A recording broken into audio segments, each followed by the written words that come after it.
I'm just trying to find an area in my home that has a good lighting. Okay. Okay. So the muscle that we're going to talk about, it's called subclavius. Okay. So this is the muscle under the clavicle.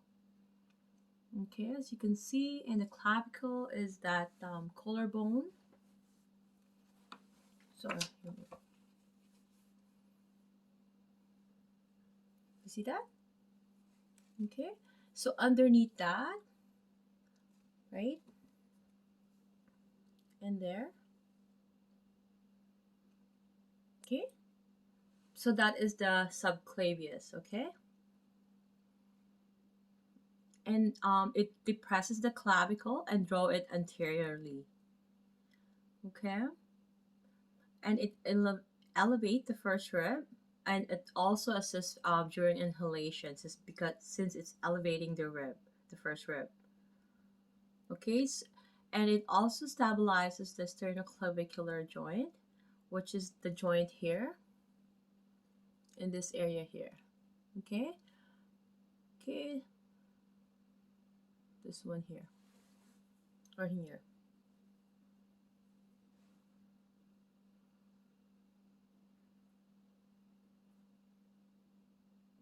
Okay.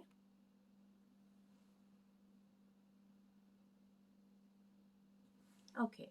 And the the origin is the first rib and cartilage, and insertion is the inferior surface of middle one third of clavicle.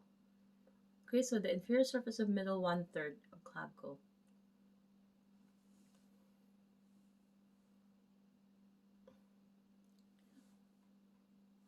Yeah, that's one. And it's innervated by the subclavian nerve of C5 and C6.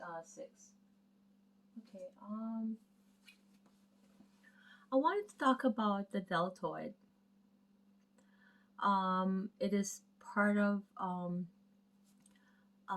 the group that um, you know flex helps flex the shoulder, and it could medially rotate the shoulder if it's the anterior, because there's three fibers. Okay. So but the main action is to adduct the shoulder, right? um Earlier I have done a videos on the anterior arm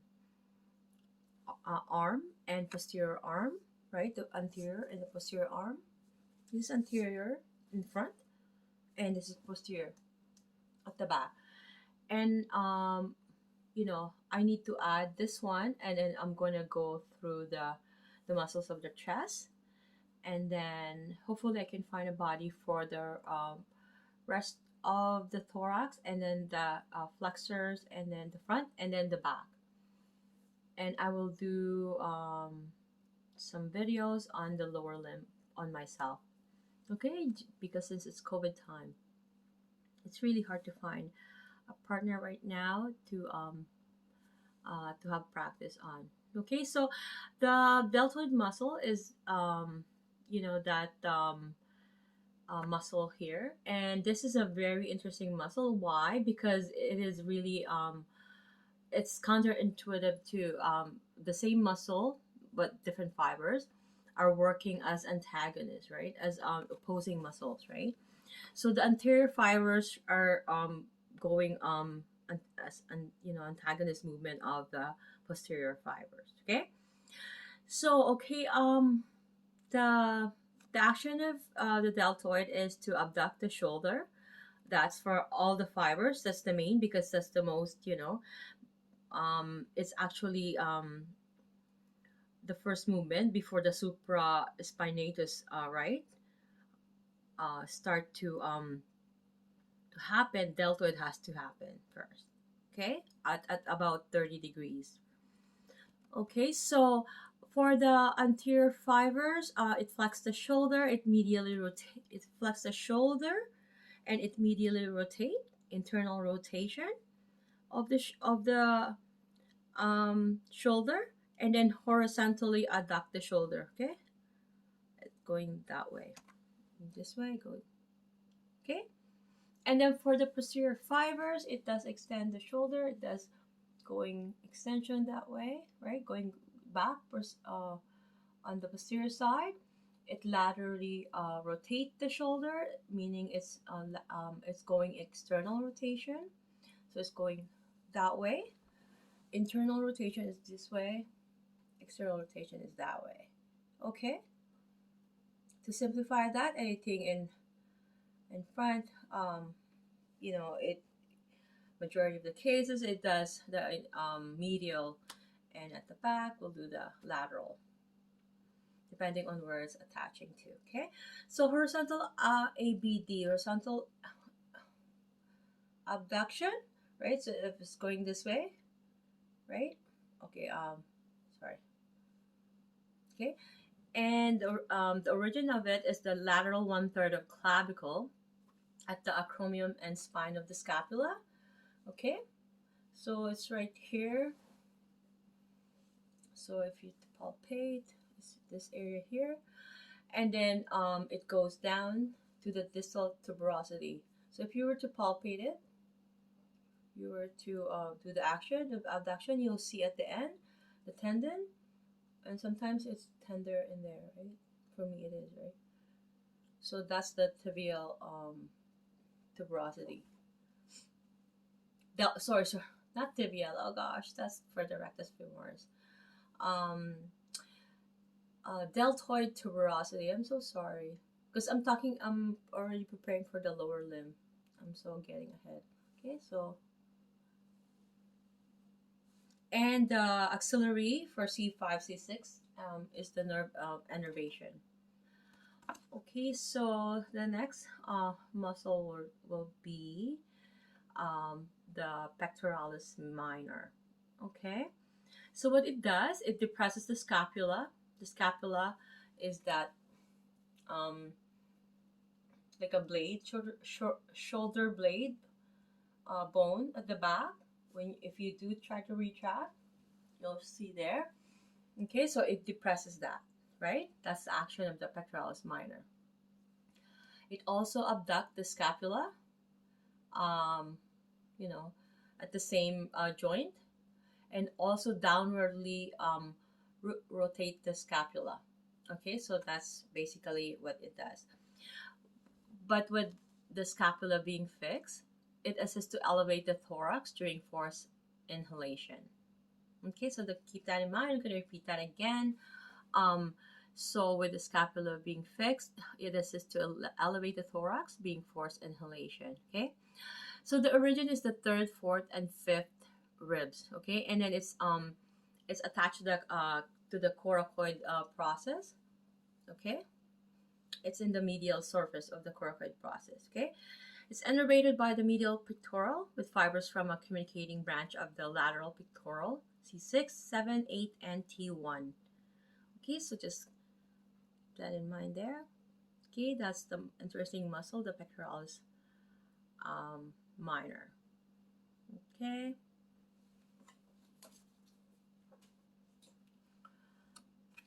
And now the major. Okay, we have to keep in mind too that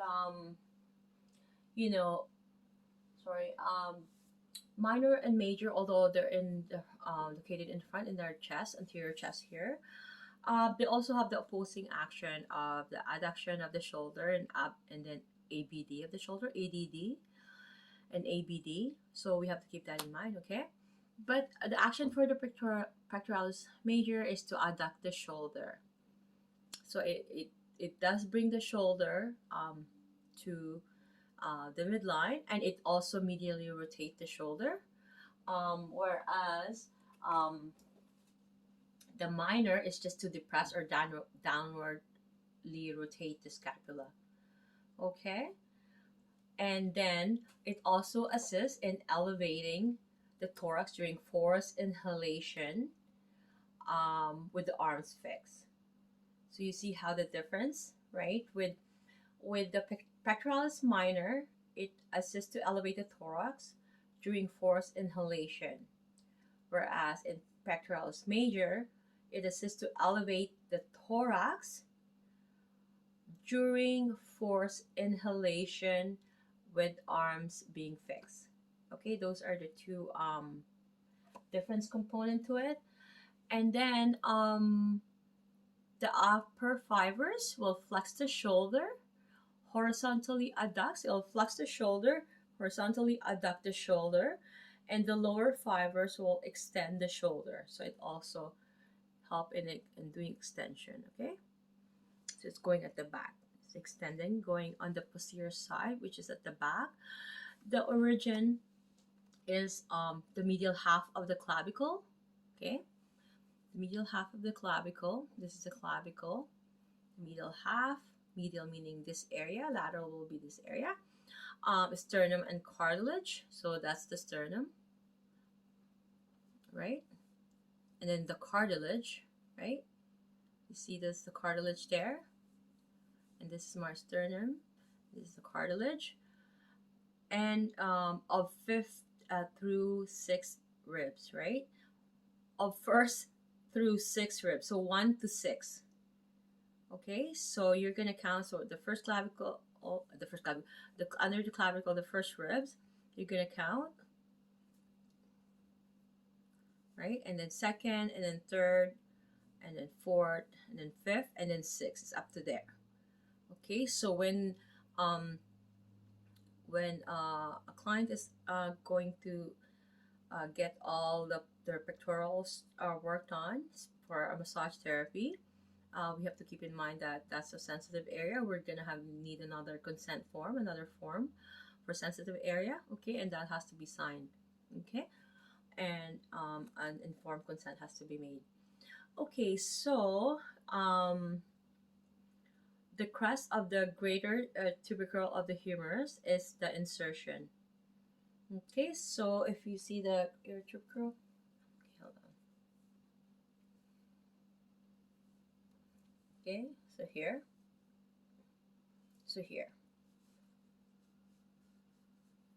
the crest. Okay, and again, I'm gonna say it's the crest of the greater tubercle of the humerus, and the innervation, upper fibers and lower fibers has different innervation. There's just a slight difference between the C5, C6, and C7. That's the lateral pectoral, whereas the lateral and medial pectoral will be C6, 7, 8, and T1. Okay? And this one here, serratus anterior.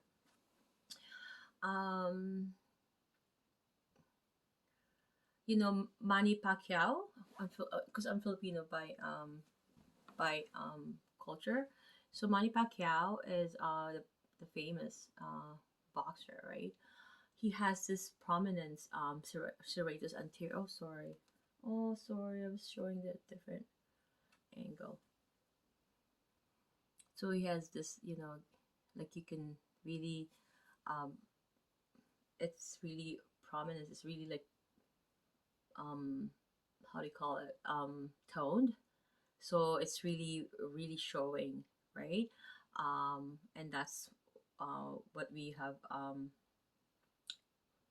as a picture we used that before to remember that, serratus anterior usually, all these,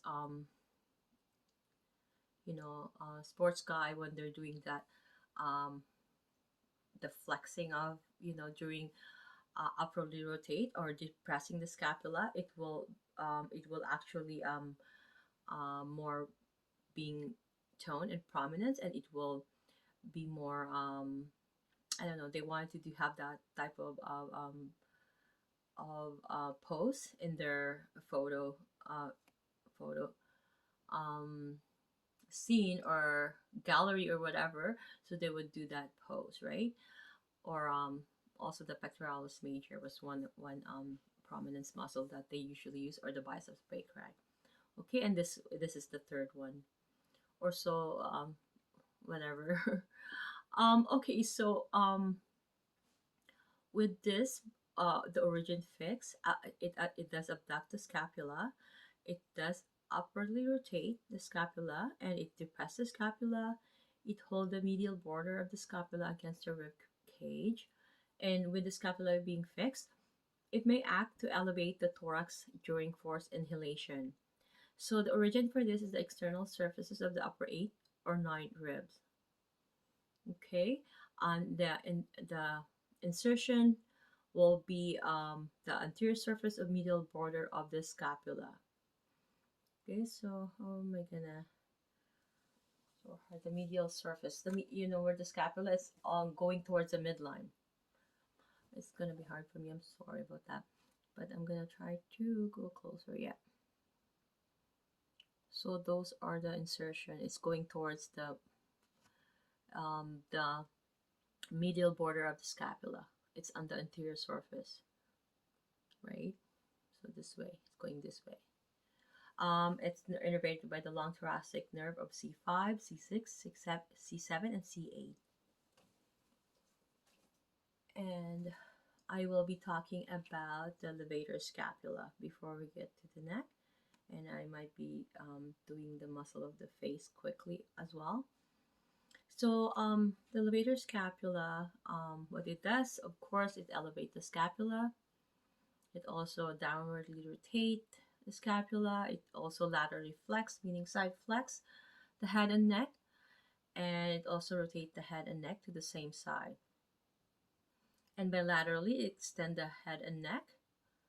Okay, and the origin for it's the transverse process of first through fourth cervical vertebrae. Okay, so the first, right, to C1, but not the spinous process, it's the transverse process, right? Through fourth.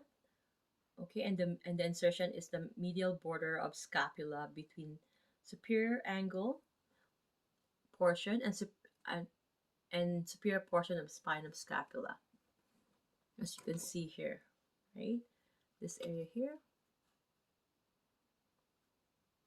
Okay, and it's innervated by the cervical 3 and 4 and dorsal scapular C4 and C5. Okay. Okay, so I'm going to stop this and I'm going to be doing the upper neck, anterior and posterior neck, and then I'll go move to the face. Then I'm going to move to the lower limb.